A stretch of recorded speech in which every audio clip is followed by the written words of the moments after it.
Another important topic is the leftist assault on conservatives.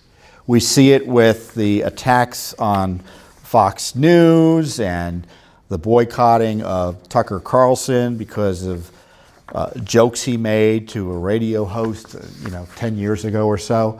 But they don't care about that because they just use anything they can as an excuse to destroy conservatives who are effective, including violence. And you may recall back in November of last year, there was an attack on the home of Tucker Carlson by an Antifa group called Smash Racism DC. And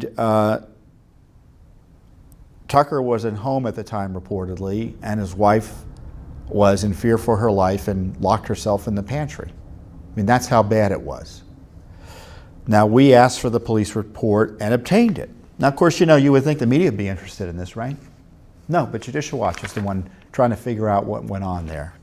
And the police report says that it's a suspected hate crime, and this is how it describes what went on. On the listed date, which was in November 7th, 2018, this is what the police report looks like. We blanked out the home address of the Carlsons. It's just a few pages. On the listed date, Susie Carlson heard loud banging and pounding on her front door. She went to investigate and saw a large group in front of her home. They had a bullhorn and were chanting loudly. She retreated to a room in the rear of her home and summoned police.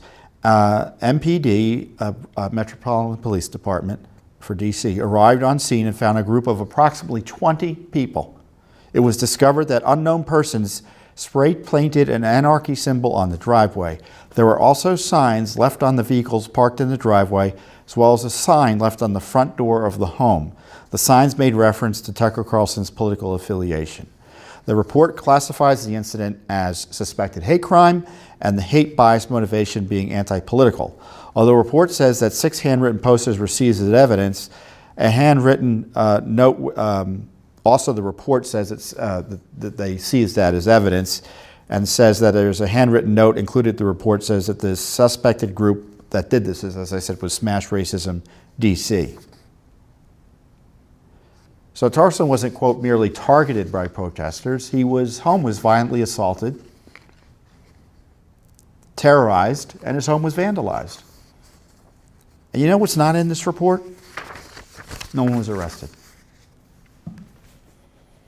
So this is modern day America. One of the most prominent conservative voices in the media's home is assaulted. Wife is in fear for her family's safety, her own safety. And no one gets arrested even though the police showed up and confronted the protesters.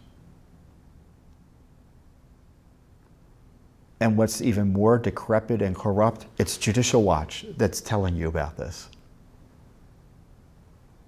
The media, who decries any criticism of the media,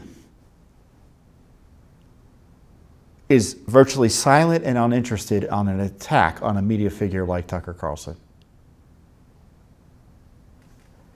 I've said repeatedly, our republic is under assault. The rule of law has been under assault. The president's been under assault. The presidency. You remember the violence associated with the Senate confirmation of Justice Kavanaugh? Now we have the violence with media figures. This is not good. This is not good. And Judicial Watch uses the rule of law to get justice here. But the left does not care about the rule of law. Rules are to be used when they're convenient, and if they become inconvenient, violence is okay and law-breaking is okay.